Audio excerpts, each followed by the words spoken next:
got ready to spend some time with my morning devotionals. I have a cup of coffee here. I went for a quick 1 mile run this morning, still getting back into the groove of running, which has been super fun. But I did want to hop on here and kind of just share a bit of my life journey and what it's been looking like lately.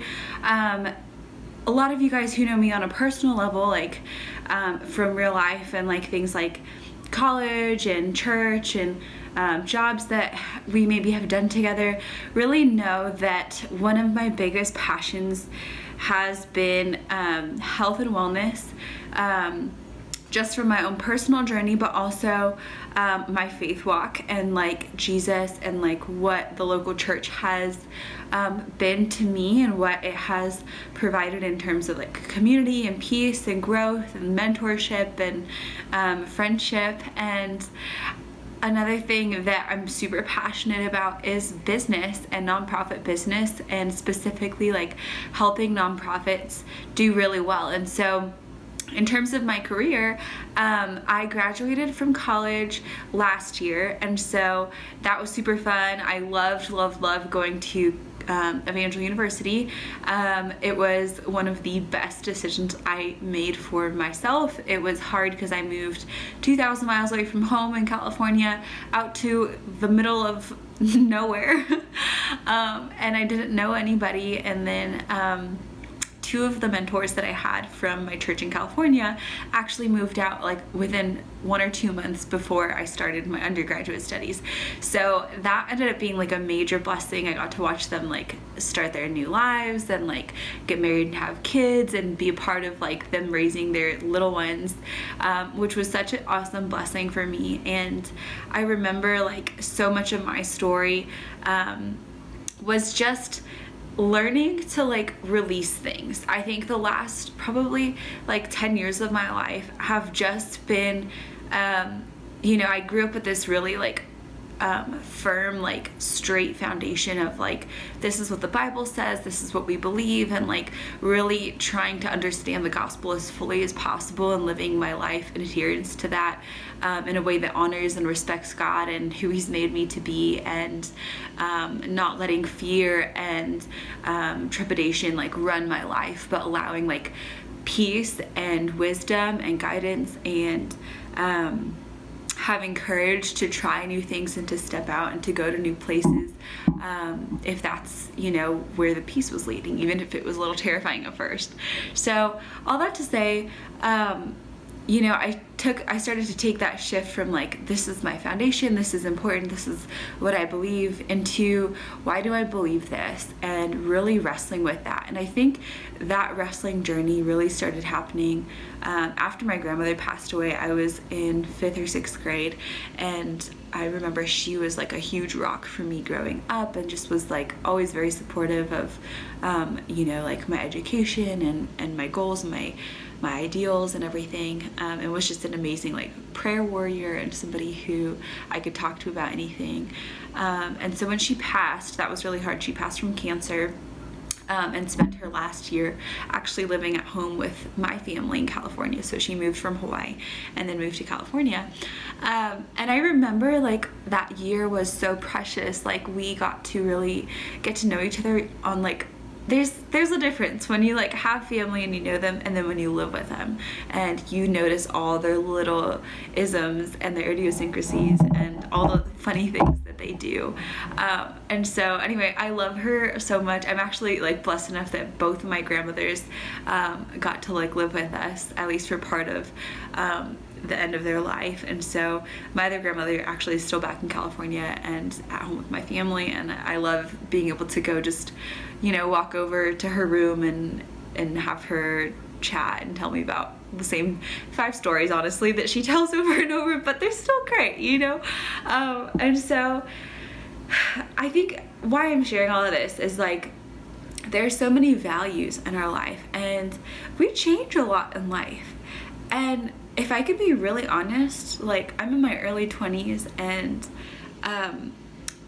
I think I've grasped, like, there have been enough life events where there's like deaths in my family or losing people in my life, or you know, like recessions and economic influences and just different things I've witnessed and experienced and been affected by on a personal level. And I've understood to an extent that like things around me are going to change. But I think what had become a little bit petrifying to me of the last couple of years, especially like choosing and making my own path with college and after college, like knowing that I really get the ultimate say. Like there's no other human on earth that really had as much power in dictating that as I do, and my job is to hear from God and decide how I'm going to navigate my next steps and what voices I'm going to allow to influence that. And you know, that brings some terrifying if you're a perfectionist to any extent, and like having a plan, it can be so terrifying to feel like you have that much influence in your own life and that there's not necessarily a right path marked out for you that's clear ahead of time, so you can be preparing, you know, years in advance for whatever it is. Whereas like in college, you're gearing towards graduation, you're gearing towards you know, a career that you want to do. And that's what brings me to what I really wanted to share today. I studied nonprofit business in college with the hope and the heart of helping nonprofits to actually, hold on, I think there's water running. Let me go fix that. That worked out because it's about to get deep anyway. Sometimes when you flush the toilet, this is like so random. I'm sharing it anyway.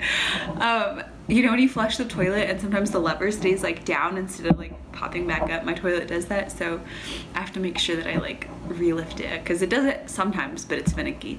Anyway, so I was talking about how in college, like I was very like driven, and my heart and my hope became cemented to this purpose of helping nonprofits run more sustainably and more financially stable, and treating their employees well, and being able to like give back but also make a difference that actually is making good change that's gonna last. And a lot of nonprofits, you know, they'll last like maybe a couple of years and then go under because of lack of funding or structure issues or leadership changes. And I love people who run nonprofits because they're such passionate people. Like they are some of the kindest, selfless people that you'll ever meet. And you know, I wanted to empower them to be able to go out and do the work that they're passionate about and do it well, and to be able to empower them to have the freedom to live their lives while also being able to serve others but take care of themselves, because that's something that I learned kind of a little bit the hard way. And so I've been contracting with different nonprofits. I've worked with the Chamber of Commerce, I've worked with individuals who are starting and running nonprofits, I've worked with existing nonprofits with fundraising, grant writing, program development, economic development, like recruitment, data entry, analysis, like just a bunch of different pieces of it. And I love business, so it's like really fun for me to be able to jump in and out of that. And you know, usually they'll hire me on for a special project, and it's a contract position, which means it's great exposure for me, but also for them, they get fresh perspective and somebody who can really tackle some problems that they maybe needed to see in a different light. So all that to be said, I've loved it. It's been really hard. And I worked hard for 4 years passionately towards this cause, understanding as many nooks and crannies of the beast as I could, understanding nonprofit law, all the little isms, kind of like when you live with somebody. I've lived with nonprofit business as like part of my core. And the past month of my life, I realized I don't necessarily want to work 40 hours a week or more in a nonprofit. That's like so hard for me to say out loud, and to be able to like understand that like I really feel called to this, but I don't think it's in the capacity that I've imagined it. And I can't tell you how many times I have like had a plan charted out, and I've like prayed over it and felt like, yes, this is what I need to be doing. And then like it changes, and I've changed, and I've grown in the midst of that. And like, I think the thing that's really on my heart to share with you guys today is that you can change. And like, I know, like, I'm so convicted and so sure that like my college years were meant to be studying nonprofit business. I have no doubt that that was a really good choice, and for me that was the right step of obedience in those moments.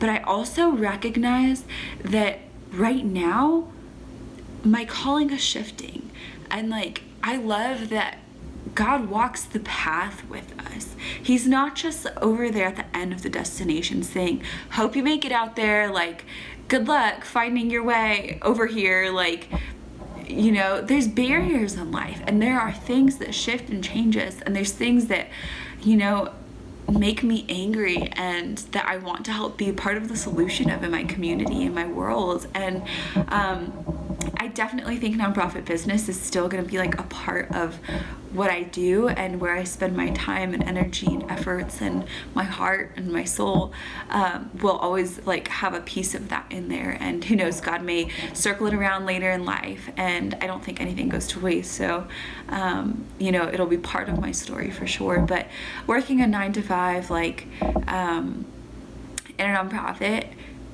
isn't necessarily the calling I have to stay in. And I think that it's leading me in another direction and opening other doors for me to consider and to walk through. And honestly, there's a few on my horizon right now that I'm praying through as I finish up this last contract with the nonprofit I'm working with right now. And I just wanted to jump on here and say, if you're experiencing this, if you or somebody you know or love or are friends with is experiencing feeling like God called you to something, and now you feel like he's drawing you away from something that you've loved for so long into something else, and or maybe it's in a different capacity, and you feel like maybe you're doubting if you heard God in the first place, which then gives you uncertainty about, are you hearing God this time? You know, like, are you going to make a mistake again? And are you going to feel like I'm feeling, where I've been feeling like, did I even hear from God? Was I supposed to spend, 4.5, 5 years of my life, dedicated to the nonprofit sector if, in fact, I was going to leave it? And is that really God's plan for me? And then if I feel like he's calling me to law or to business or to finance or to something else, am I hearing him? Because I'm now not sure if I heard him before. So friends, like, I just wanted to say, if you're feeling that, you're not alone. In fact, I think this is very normal. As we continue to push forward and pursue what God has for us and what that looks like, it's a continual thing. And one thing I've been learning in my relationship with my boyfriend is there are beings in this life that will shift with you and will learn with you and will grow with you. And it's how we navigate through those things and the people who are willing to stick with us through that really matters. And so,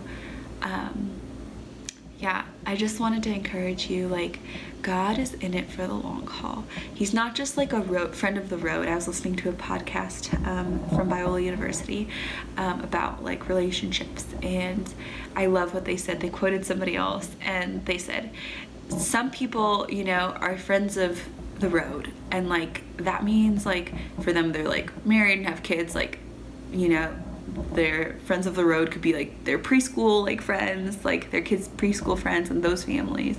Whereas the season before that, the friends of the road were people that, did double dates with them. And the season before that, the friends of the road were those that, would do singles groups things or whatever it is, And so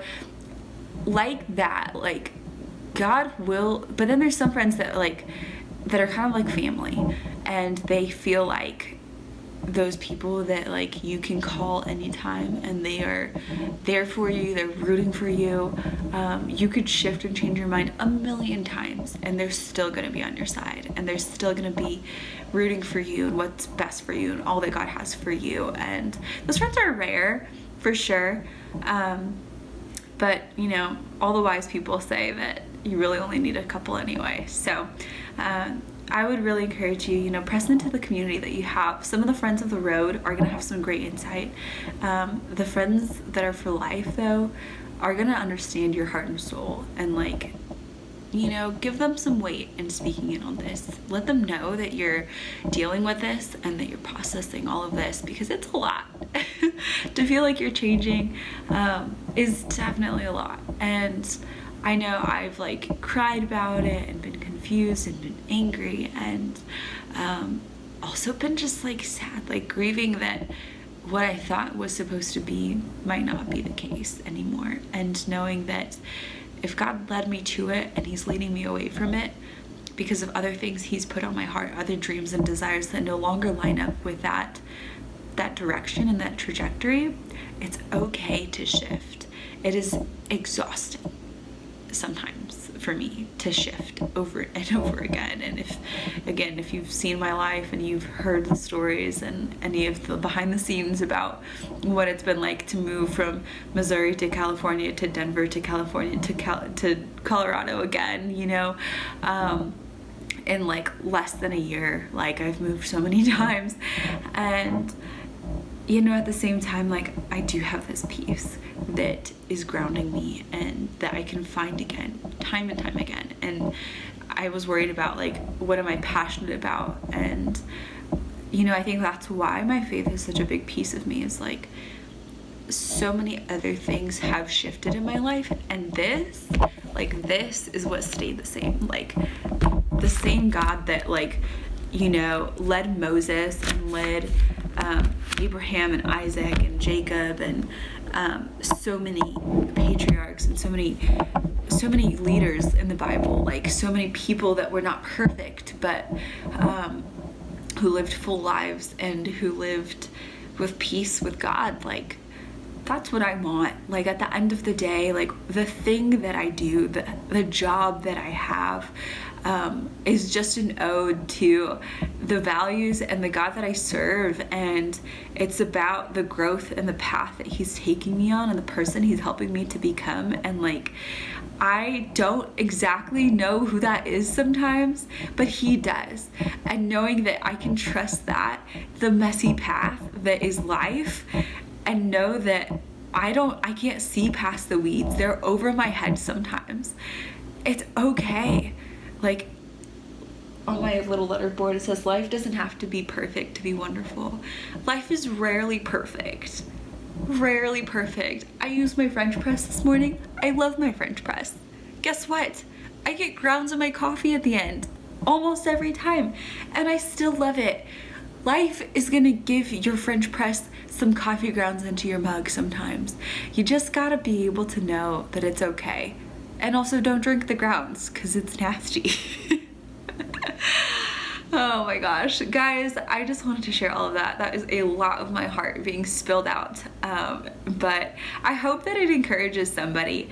You know, I know I get in the mindset sometimes where I feel like I have to figure this all out on my own. And if you're like that, that's totally fine. You'll figure out that you need people to some extent, and you also need to figure it out on your own to some extent. But I just wanted to encourage you that this is where I'm at. If you have been rooting and praying for me, thank you. Clearly I need it. But also thank you, because truly I've felt the prayers and the heart and the love from so many people who didn't even know necessarily everything that I've been processing these last few weeks. And so definitely asking for more prayer and guidance for sure. And yeah, if you guys want to keep in touch some more and like see and hear more of my heart and how I'm processing life and navigating through my early 20s, let me know, and you can put that in the comment below.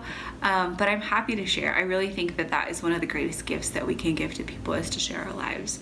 And so from Colorado this time, we'll see where life takes me, but I hope you guys all have a blessed day, a good day. I hope that you feel juiced, energized, encouraged, hopeful, and excited for whatever is ahead for you.